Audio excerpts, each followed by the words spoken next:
On the news, bandits in Zamfara State kill 38 hostages after 50 million naira ransom payment.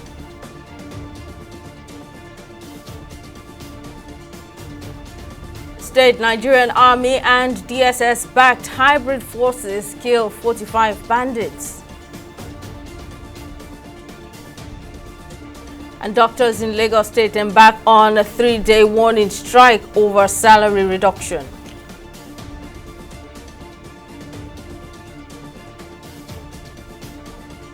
Glad to have you join us now on TV360 Nigeria. I'm Simisola Achikun. We begin with a tragic development from Zamfara State, where armed bandits have reportedly killed 38 kidnapped residents of Banga village, despite reportedly receiving over 50 million naira in ransom. The tragedy has sparked outrage and deep grief across the Kaura Namoda local government area, where the chairman, Manir Kaura, disclosed that 56 villagers were initially abducted, out of which only 18 have returned alive and are currently receiving medical care. Other witnesses who confirmed the chilling incident said the assailants were said to be led by a notorious bandit kingpin known as Dan Sadia, who allegedly abducted over 50 residents from the community. The killings reportedly occurred over a span of several days while families scrambled to raise funds. Despite military presence in Kaura Namoda, residents say the bandits continue to operate freely. In Niger State, troops of the Nigerian Army and hybrid forces backed by intelligence support from the Department of State Services (DSS) have killed no less than 45 bandits terrorizing Iburu village in Shiroro local government area. Security sources disclosed that the DSS, on intercepting intelligence that the terrorists riding several motorcycles were advancing to attack Iburu and neighboring villages, quickly alerted soldiers on standby. According to the sources, a gunfight ensued with the troops killing at least 45 terrorists. The sources quoted the villagers as saying they counted at least 40 dead bodies believed to be those of the bandits. They also counted dozens of the bandits' motorcycles destroyed during the gunfight. And the interim national chairman of the African Democratic Congress, ADC, David Mark, has deeply lamented the decade-long crisis in northern Nigeria marked by banditry, terrorism, insurgency, and communal clashes that have devastated villages, displaced millions, and severely crippled the region's economy. Speaking at the third expanded meeting of the National Political Consultative Group in Abuja, which gathered ADC members and supporters nationwide, Mark highlighted the North's acute insecurity, poverty, ethnic and religious tensions, political fragmentation, and socio-economic stagnation. He stressed that despite northern Nigeria's vast resources, it remains the poorest region nationwide, afflicted with high illiteracy, unemployment, and poor infrastructure. Over the last decade, banditry, terrorism, insurgency, and communal clashes have turned our villages into battlegrounds, displacing millions and crippling our economy. Despite its vast resources, the North remains the poorest region in the country, with alarming rates of illiteracy, unemployment, and poor infrastructure. Mistrust between and among ethnic groups and religious communities has been exploited by selfish and desperate interests, leading to violent conflicts. Instead of uniting for common goals, our elites often prioritize personal and sectional interests over collective progress. The challenges facing northern Nigeria are intricately interconnected. Insecurity scares away investors, which in turn deepens poverty. Poverty fuels desperation and crime. Ethnic divisions weaken our collective resolve to demand good governance. Political fragmentation ensures that no meaningful development takes root in our region. This is not the north that all of us here inherited. but there is a path that could lead to a better future for northern Nigeria.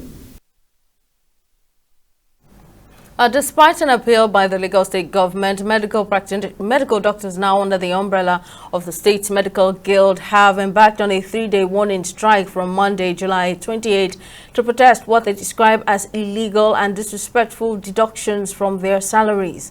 Announcing the decision at a press conference held at the guild secretariat, the chairman, Japhet Olubogi, said the industrial action will begin at 8 a.m. on Monday and end at the same time on Thursday, July 31. He explained that the dispute began in April 2025 when the state government made unauthorized deductions from doctors' salaries.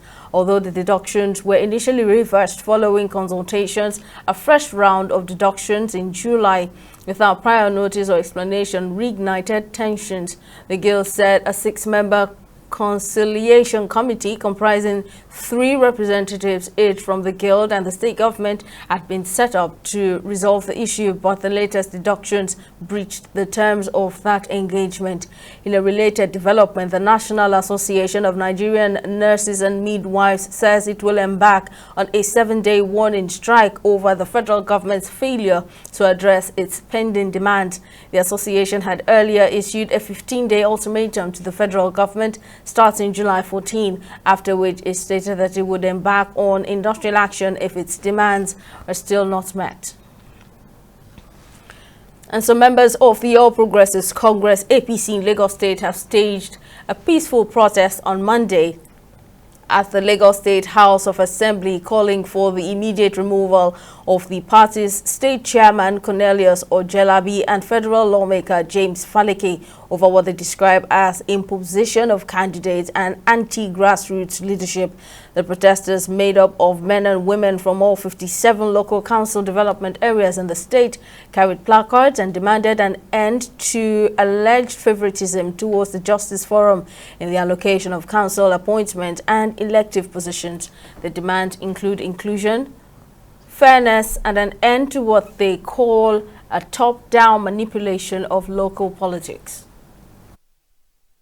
The highest point of this political scenario was the mismanagement of the 2025 local government election throughout the 57 local government and local council development area where he assembled the notorious biased team of conduct in the worst primary election in the history of our progressive party in Lagos State.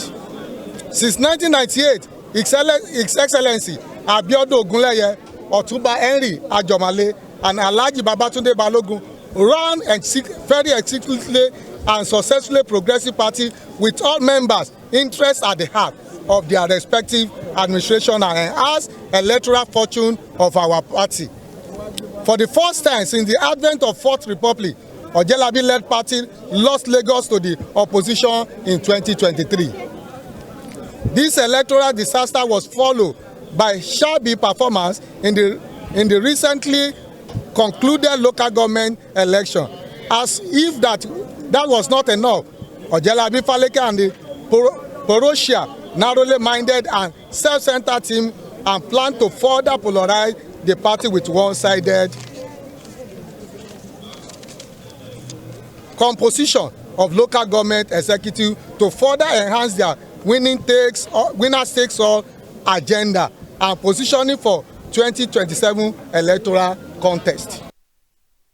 The United Nations Office on Drugs and Crime has reaffirmed its commitment to support Nigeria in strengthening its legal and institutional frameworks to combat cybercrime effectively.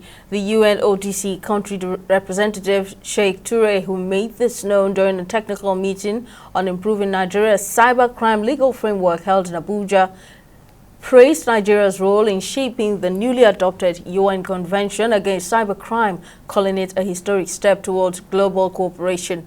In his remarks, Director of the Nigeria Police Force National Cybercrime Center, Uche Fayi, reported that notable progress in cybercrime enforcement, including the arrest of over 700 suspects and recovery of more than 8 billion naira in stolen funds within a year.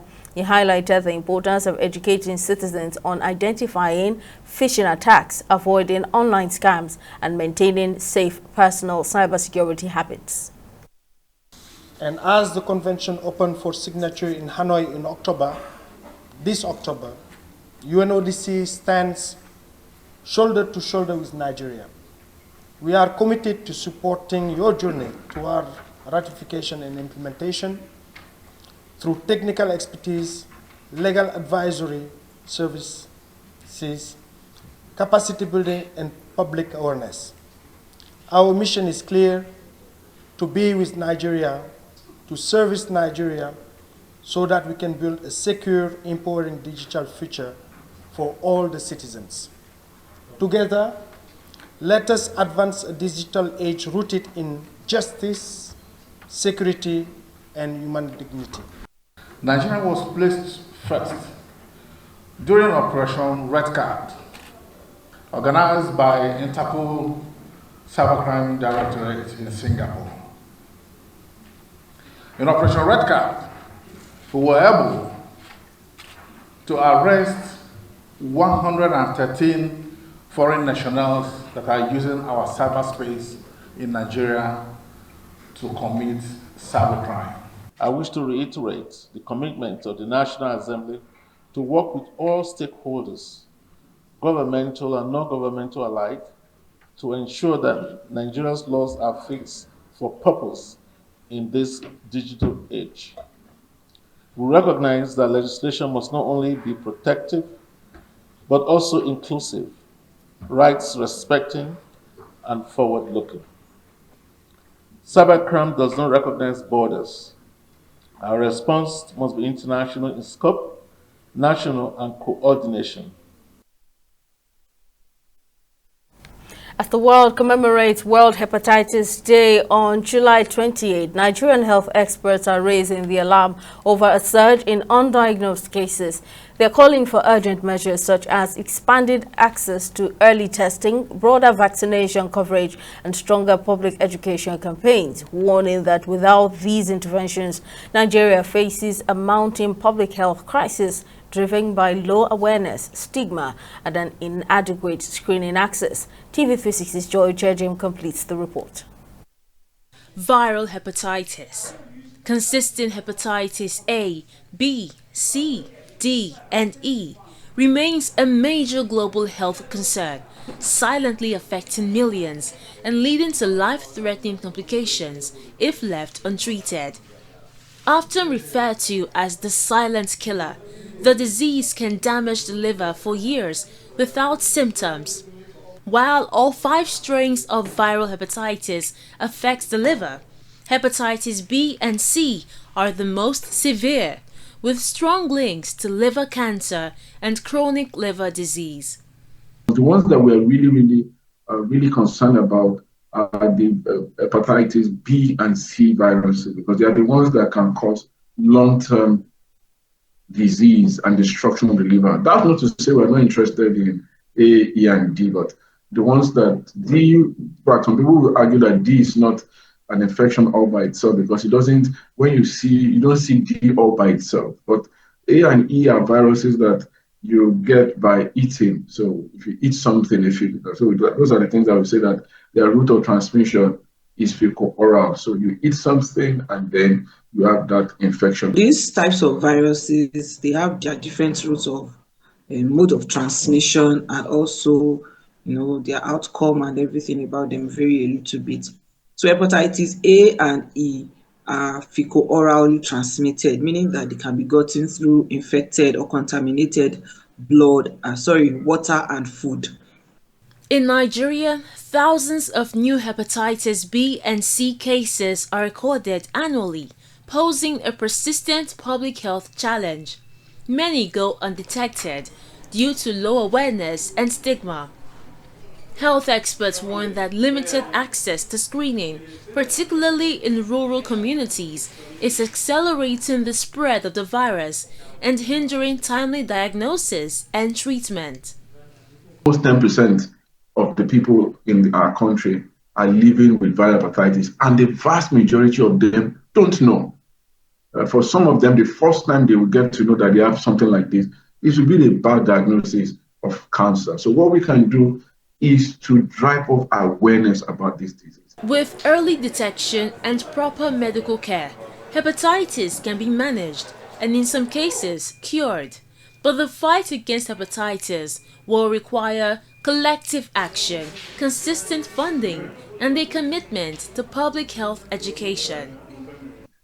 For a disease as so important, as so that the cost in human lives is so high, there's little funding and there's little discussions about the disease. Yes, every now and then when we have World Hepatitis Day, some things, and then we know that some people have.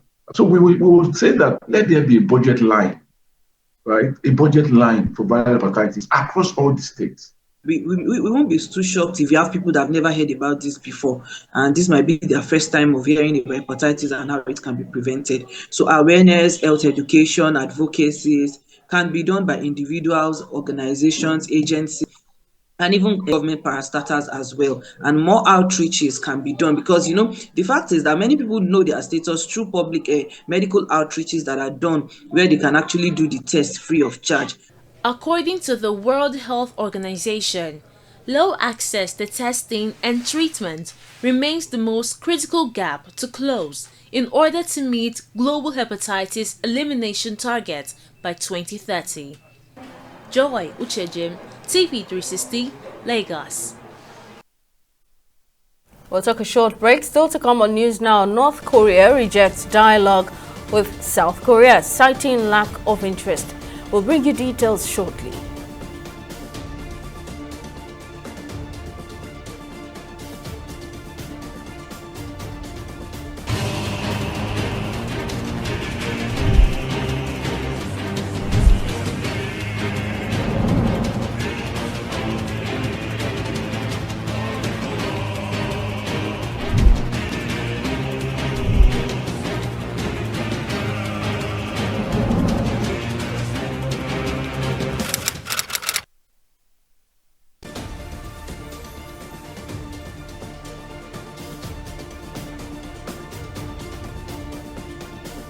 Welcome back. Here's a recap of our main stories. Armed bandits in Zamfara State have reportedly killed 38 kidnapped residents of Banga village in Kaura Namoda local government area, despite reportedly receiving over 50 million naira in ransom. The chairman of the local government area, Mane Karwa, and other witnesses who confirmed the chilling incident say the assailants were said to be led by a notorious bandit kingpin known as Dan Sadia, who allegedly abducted over 50 residents from the community. We also told you that in Niger State, troops of the Nigerian Army and hybrid forces, backed by intelligence support from the Department of State Services (DSS), have killed no less than 45 bandits terrorizing Iburu village in Shiroro local government area. Security sources disclosed that the DSS, on intercepting intelligence, the terrorists riding several motorcycles were advancing to attack Iburu and neighboring villages and were quickly alerted soldiers on standby. Well, in case these bulletins or for more updates, you can catch us on Limex World TV and AVO TV, or log on to our website on www.tv360nigeria.com. You can also follow us on our social media platforms on X, Instagram and YouTube at TV360 Nigeria, or download our mobile app on Google Play Store, Huawei App Gallery and Apple Store. On Facebook, we're at TV360 Online.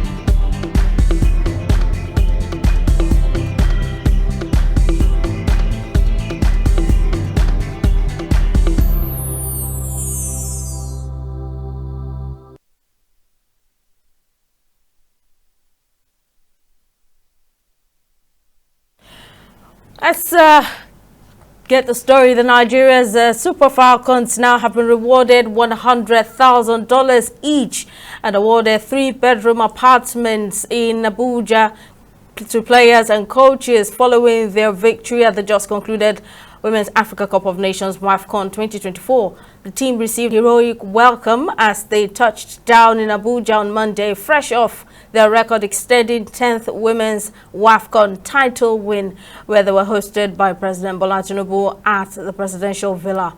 The President also conferred national honors of the Officer of the Order of the Niger now on the women's team and gifted the sum of $50,000 to the technical team.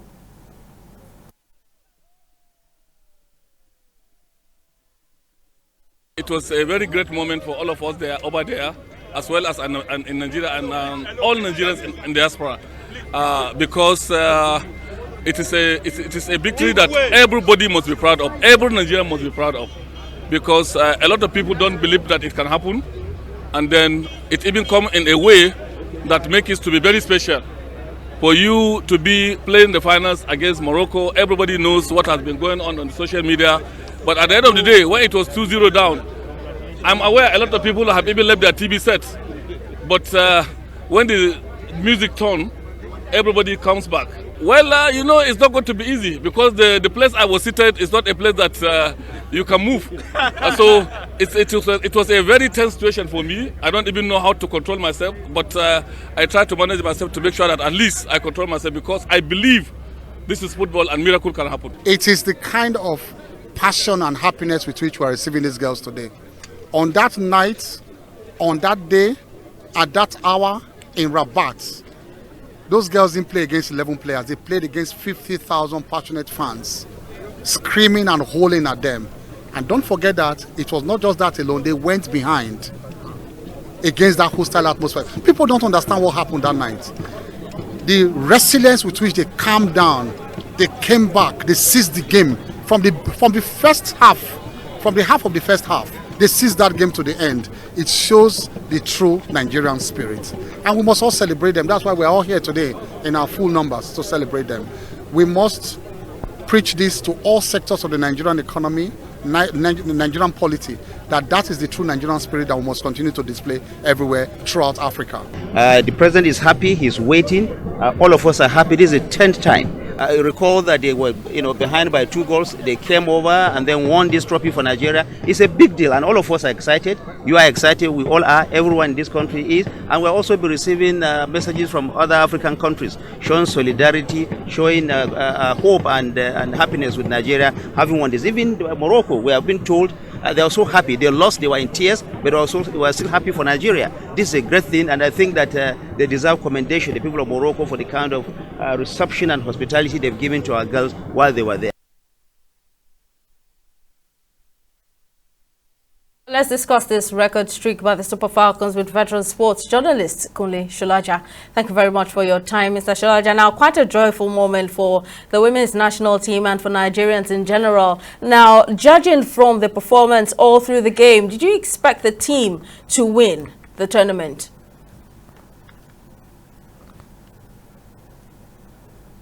Well, from their preparation, we know that they have a good preparation, because going into that competition, the 2 matches they played, high-profile ones for that matter, they didn't lose any. They drew with Spain, and then they beat Ghana, which was one of the teams that participated in Women's African Cup of Nations. So that shows the pedigree of the team, and that also shows how determined they were, because you were expecting that 10th victory 3 years ago, 2022, but alas, they crashed that in the semi-final. But this time around, they came back from behind to win, and that is even what has made the victory sweeter. If it has been 1-0, 2-0, without that tension and that and the fact that they have to come back from behind, the suspense and everything add more to the thrill of their vivid. And that was not the first time a Nigerian team will have to come from behind to overcome Morocco. This brings up the memory of what happened in 2013 CHAN, which is the African Nations Championship. Nigeria was 3 goals down at halftime against Morocco. And by the second half, we turned things over to win that match by 4-3. And they can also do better. And that's what happened on the night of this last Saturday. And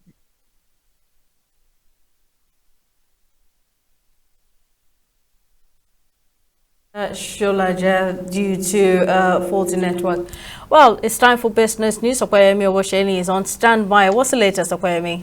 Welcome to business news. Well, in a sweeping overhaul of Nigeria's tax structure, the Nigerian government has abolished the 10% capital gains tax and merged with the corporate income tax regime as part of the newly enacted Nigerian Tax Act set to take effect from January 2026. The reform aims to simplify compliance and enact tax efficiency, eliminating the CGT previously applied to the sale of capital assets, consolidating it under the existing CIT framework.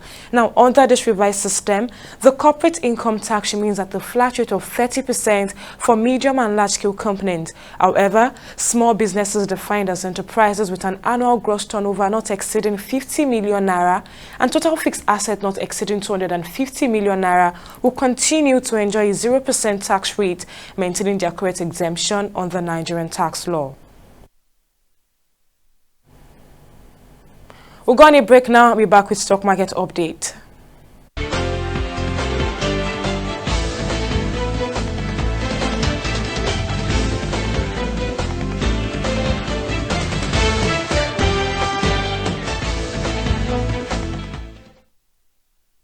It's a great day for Nigeria, from the victory recorded by the Super Falcons to the Nigerian stock market as it rallied on Monday by 0.53% as investors bought stocks like USAID, May & Baker, Academic Press and other major advancers as the week opened.